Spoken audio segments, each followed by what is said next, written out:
So this formula is actually, if you think about it, pretty similar. Don't write this. It's pretty similar to our vertex form of quadratics. Don't write that. But if you just kind of compare the way these are set up very similarly. So CD represents our vertex, HK is our vertex. So we have done this before, just not with vertex form. So that's the part that is new today. So if we read our problem, it says, while playing pool, a player tries to shoot the 8 ball into the corner pocket as shown. Imagine that a coordinate grid is placed over the pool table with its origin at the lower left corner. The 8 ball is at 5/4, and the pocket being aimed for is at 10-5. The player is going to bank the ball off the side at 6-0. So we need to write an equation for the path of the ball. So we can see what's happening because they gave us a picture, which is really nice.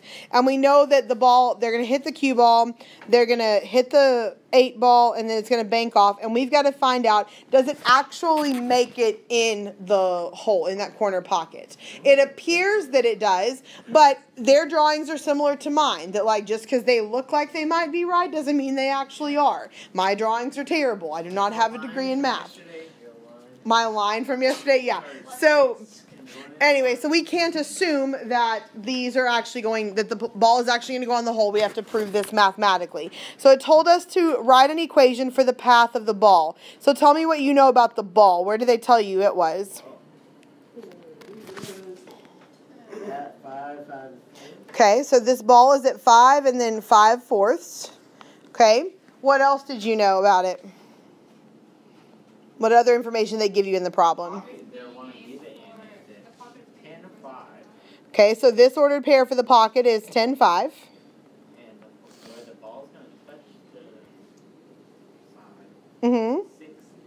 Okay, so this point down here, my vertex is going to be 6-0. Are we going to utilize the 10-5 at this moment if we are writing the equation for the path of the ball? No, because we needed to figure out information about the ball. So we know where the ball is. We know it's at 5/5. We know the vertex is 6-0. Wouldn't you call that the vertex? Sure. So how do I plug stuff in here? What do I plug in where? The vertex would be the C and D. Yes, vertex is C and D. So the vertex is 6-0. So that means that instead of x minus 6, x minus C, I'm going to have minus 6 in there. And then plus what? Plus 0. Do I need to write it then if it's plus 0? No, I did not. No. You can. Is it wrong if you write it? No. Okay. We don't know what A is. That's what we're trying to find. What are X and Y in this problem? 5. Yes, it's the ordered pair 5 and 5/4. So which one of those is the Y value? Okay, so we're going to have that 5/4 equals A times 5 minus X. Or 5 minus 6, I'm sorry. And again, we are not actually putting D there because D is 0. You can write it, you cannot write it, it doesn't change anything. So we can work this out algebraically. We know how to do this. We're doing basic math. So we have 5/4 equals A. What is 5 minus 6? -1. So the absolute value of -1, which is what?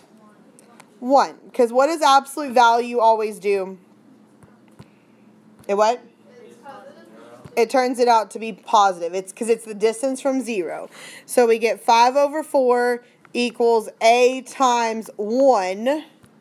And then therefore what is A? 5/4. Because what's 1 times A?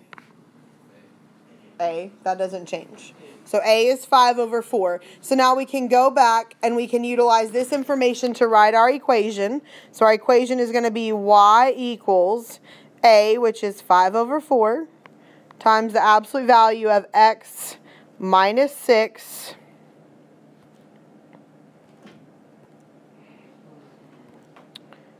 oh my gosh. There we go. Minus 6. That is our formula. So we've done our equation. So this equation represents the path of the ball. So part B wants to know, does the player actually make the shot? Does it go in the hole? How are we going to figure that out? Okay, so I plug in the points. Because if 10-5 is on this graph, then guess what? It goes in the hole. If 10-5 is not on this graph, it doesn't go in the hole. So, what should I plug in? 5 for what? Y, because 5 is the Y value. So I'll have 5 equals 5 over 4 times the absolute value of 10. So 5 over 4 times the absolute value of 10 minus 6. And we need you to work that out. So what do we do first to work that out? We do the absolute value part. So 5 equals 5 over 4. What is 10 minus 6? 4. And what is the absolute value of 4? 4, because absolute value is always the distance from 0. So it's always positive. So 5 over 4 times 4, what is that? 5. So I get 5 equals 5. What does that mean? It does go in the hole. It does go in the hole. And why? Okay, so because they turned out to be equal, what does that mean, though, in context? That it fell on the graph, that it was actually that 10-5 was actually on the graph. So how would we have known if it wasn't? Like, what would have happened? Yes, like 5 equals 6 or 5 equals 7, or even if it was like 5 equals 5.2, like that would still not be accurate. Okay? So that's what you would say for this, is that why? How do you know? Because the equation worked out to be true, so that means the point is on the graph. And here we go. 17. The Transamerican Pyramid is an office building in San Francisco. It stands 853 feet tall and is 145 feet wide at its base. Imagine that a coordinate grid is placed over a side of the building so that the origin is at the left edge of the base, and each unit represents 1 foot. Write an absolute value function whose graph is the V-shaped outline of the sides of the building, ignoring the shoulders of the building. So, what do you know? It's a pyramid. So, okay, so that means I could put a point up here at the top. That would be at what? Would X be 853 or would Y be 853? How do you know? Yes, height is going to be Y. All right, what else do we know? Okay, and not only was it 145 feet wide, they also told us that we could assume that the origin was at the bottom left corner, because that's where our X and our Y axis would meet. So then this point at the other side of the pyramid, other side of the base of it, what would that ordered pair be? What would this ordered pair be on the right side?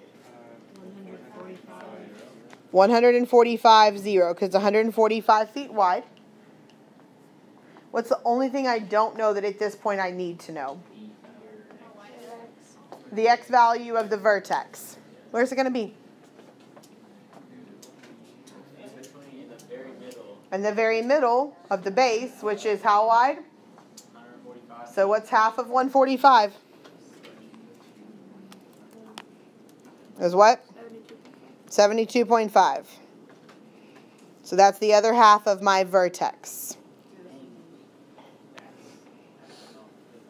Okay, so same equation. And notice this one just asks you, if you read what it says, it just says write an equation. So all we have to do is write this equation. I'm going to help you start it. You're going to have to finish it. But our equation says y equals our formula, a times x, the absolute value of x minus c.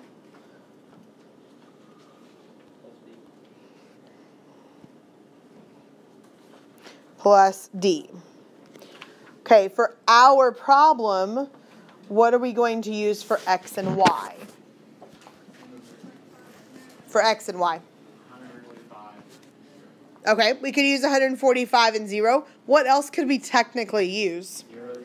0, 0, because that's also there. That's a point on that graph. It's at the origin. We know that. So you could use either one. It's not going to matter. It's going to require literally the same amount of work, I promise.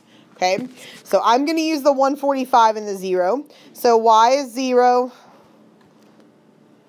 and x is 145.